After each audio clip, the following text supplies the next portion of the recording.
Okay, class, I'm sending you the link for the quadrilateral practice for the test review. Many of these are true and false. Here are the answers. All squares are quadrilaterals. That should be true. Consecutive angles of a parallelogram are congruent. That should be false. Consecutive angles of a parallelogram are actually supplementary. So, oops, sorry if you couldn't see that. So, consecutive angles of a parallelogram should be supplementary. All rectangles are parallelograms. That is true. The diagonals of a rectangle are perpendicular. That is false. A square is a rhombus. That is true. Oops, sorry, that's true. Don't do that because you'll lose points for that because I won't know if it's a T or F. The diagonals of a rhombus are congruent. That is false. I got all of this information inside of my quadrilaterals packet. I'm just double checking a square is a rhombus.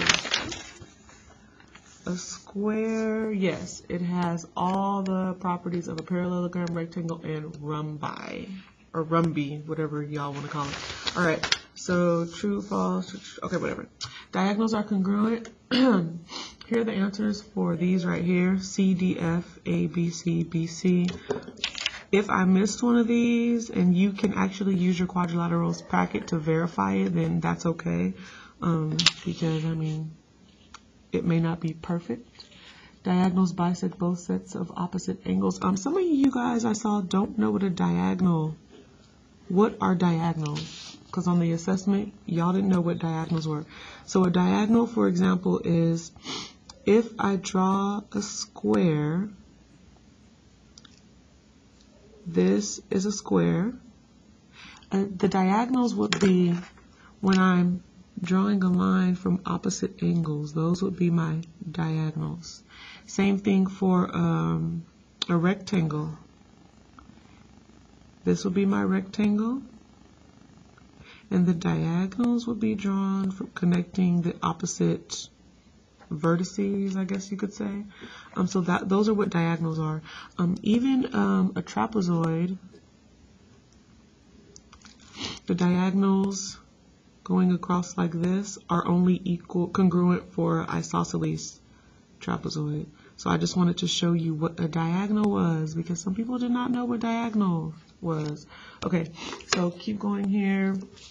BC for number 9, EBCD number 10, CEDB, CD. If I left some out, I am very sorry, but don't think I purposely left them out. It's just because maybe I accidentally skipped over it. And that's CB. My 4 sides are congruent, and that should only be for a square and a rhombus. And okay, so the next one, what is the sum of the interior angles of any quadrilateral? They should add up to 360. And then down here, calculated some things here. See these things, what are these called? What is that called? Those are called the diagonals. Please know that. So if J was 62, they wanted to know what V was. Remember, these two consecutive angles need to be supplementary. Excuse me, because this is a parallelogram. The two consecutive angles need to add up to 180. And then if you draw VS and JH, are they congruent? No, that's not a property of a parallelogram. The diagonals are not congruent. And then if JV is 12, I labeled that there, and VH is 5 times as big, so 12 times 5 is 60. Find the perimeter. I just added up all 4 sides. 60 plus 12 plus 60 plus 12, and I got 144. I hope that's right. And on the back, this answer should be 90, and I wrote the reason. It should be diagonals of a square are perpendicular, which means it forms a 90 degree.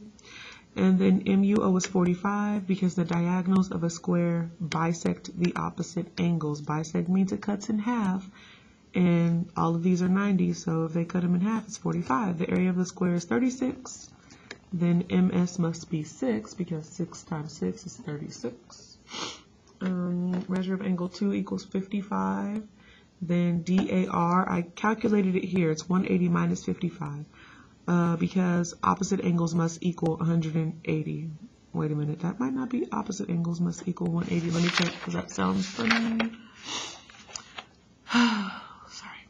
Okay, so if this is a rhombus, the opposite angle should be equal.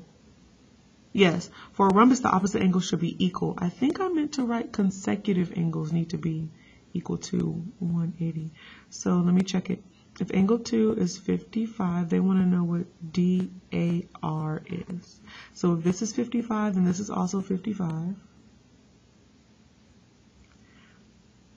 And then if this is 90, 55 plus 90, let me do the math really quick. Uh-oh, I don't have a calculator. Let me pause it for a second. Okay, sorry, so I totally did this one wrong. I don't know what is here. Okay, so I don't know what I did. I'm glad I double checked it. So they're telling me that angle 2 is 55. And so if this is 55, then this one's 55 also, because the diagonal bisects that right here. So DAR has to be 180, subtract that 55, and then also subtract the 90. So that should actually be a 35. I'm sorry. Okay, sorry about that. So let me check this one. If 12.5, if CD is 12.5, then the perimeter is just adding all 4 sides because the rhombus, all 4 sides are equal. So yeah, just add that up and then that. All right, so BJH is 28. Then they want to know what JH S is, and I put 28 here. Now I'm like double checking myself. So 2 parallel, because it's a rectangle, are cut by the transversal.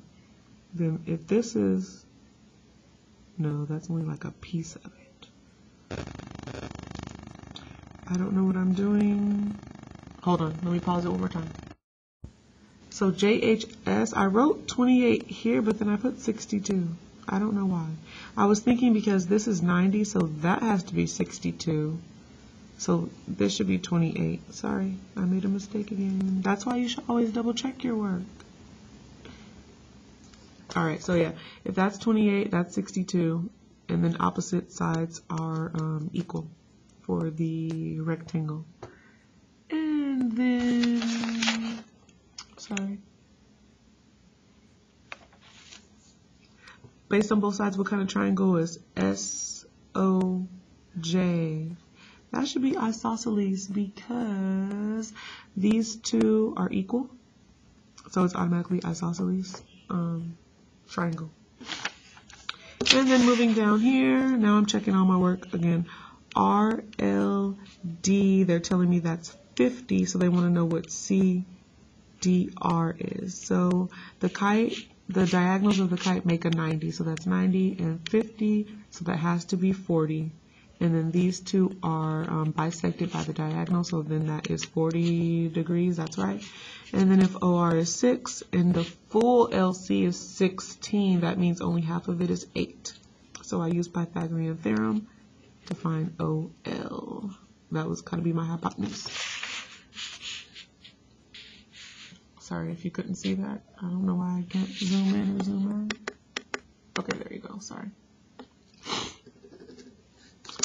So like I said, this diagonal bisects this angle. So if that's 40, that has to be 40 also. And if RA, I labeled it 4, TP, I labeled it 22. The mid-segment formula, you need to add 22 plus 4 and divide that by 2, and I got 13.